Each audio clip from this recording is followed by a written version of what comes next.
Word 5. The Death of the Ancients. The triple golden gateways and their brazen portals creaked, grinding with a rumbling groan, and although no hand had touched them, as by spell they opened widely all alone. And below the double ramparts, with their unscaled walls and moats, and below the hills around, rising blue and green and purple, Marmara's advancing waves churn and from the wharves rebound. Clustered ships from Frankish harbours, galleons from Genoese ports, and Venetian coasters sway. They seem all to be awaiting costly bales and merchandise for barter or for holiday. Banners flap at every topmast. Figureheads jut from each prow. Faces gleam, tanned by far seas. Hearts beat fast and arms are lifted, as if seeking to embrace. Flags and scarves wave on the breeze. And from all the shores and headlands on the fronting Asian coast, where Bithynia's mountains swell, something gathers dark and fearful, ever nearer and more fierce, wrath of God and rage of hell. Now the waves' low sound is covered by that thunder from afar, then there seems a mingled beat of their murmur and the clamour. Now the clash of hoofs is heard, now is heard the tramp of feet. Through the gaping gates which opened flows a crowd with lagging gait and with slow and heavy tread. But one knows not if this concourse is for welcome or farewell to the living or the dead. A procession without holies, without gospels, without priests, without banner, cross or rite. Of what cult are these the mysteries? They are not extolled with anthems, candles shed on them no light. One sees neither child nor woman, only elders with white hair, youths and middle-aged men. And they walk with sunken shoulders, as from cave beneath the earth, as from sunless cell and den. And they hesitate and stumble, as if they were still unused to the open light of day. Foreheads sink in trembling fingers, and their hands are pressed to eyes dazed with sunshine and dismay. Thus they go, and all appalls them, far horizons, restless winds, sunbeams, and the boundless sea, heavens poised above and round them, mighty nature, teeming life, and the day's exultant glee. They seem all to come from study of unciphered ancient books, of strange runes and hidden lore, and of wisdom far more precious than Arabia's topaz gems or the pearls of Persian shore. They seem all to come from musing over formulas and scripts, over parchments frayed and old. But as they draw nearer, stooping with their slow uncertain step, in their hands what do they hold? Pilgrims' staves they hold, and heralds' wands tipped with green myrtle bows and with silver olive sprays.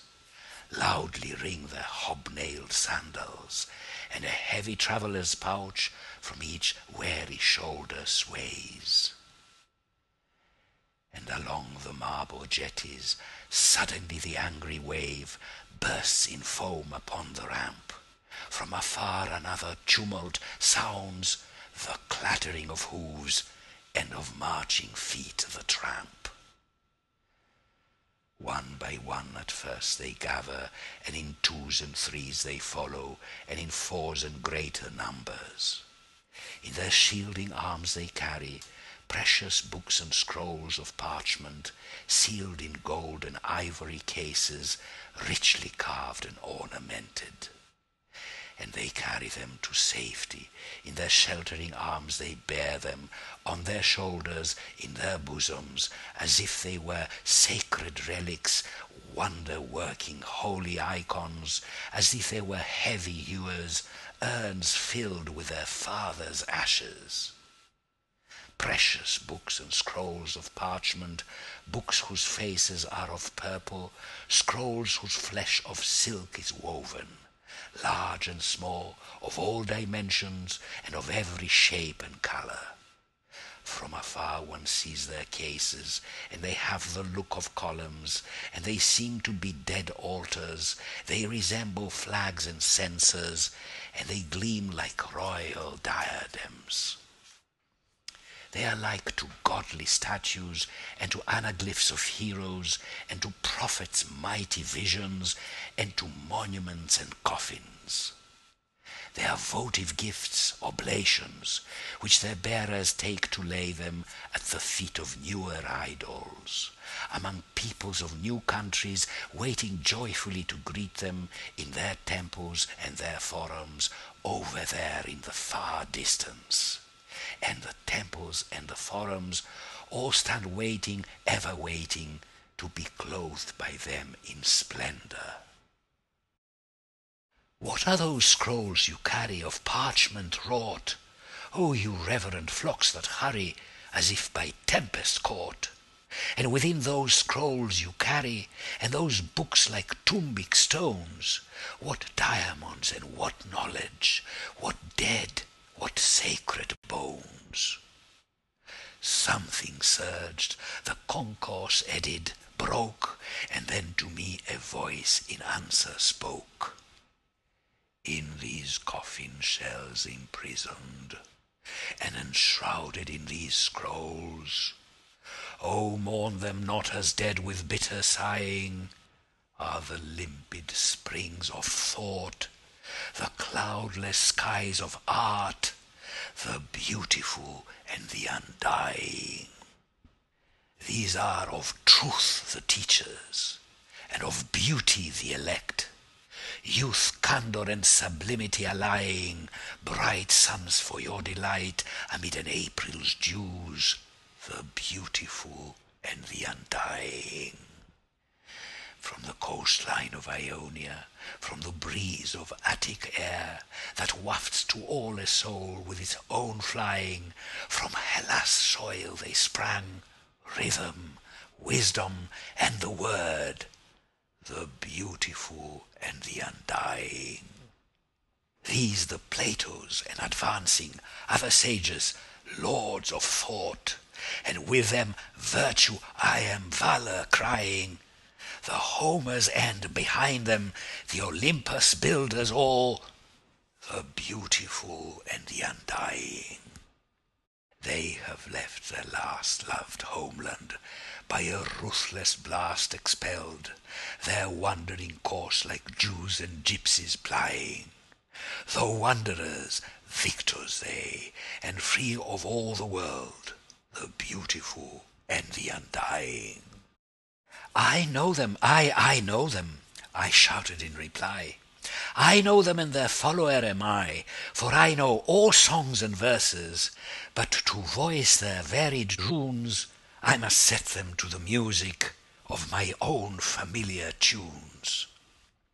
Then the speech that they had opened, by these words of mine I closed.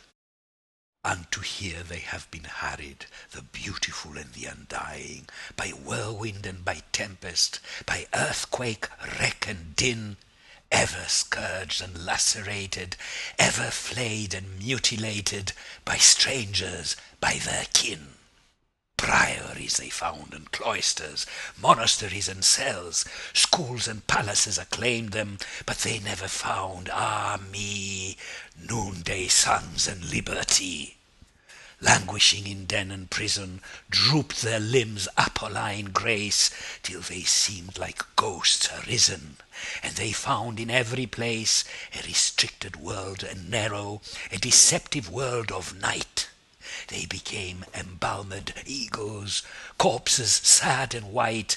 They resembled sleep-bound princes. They, once youth and life and light.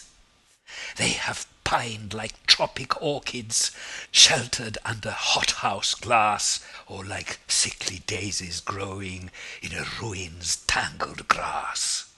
They have lived misapprehended in the pedant's hand, peered at by his eyes near-sighted on a dusty stand.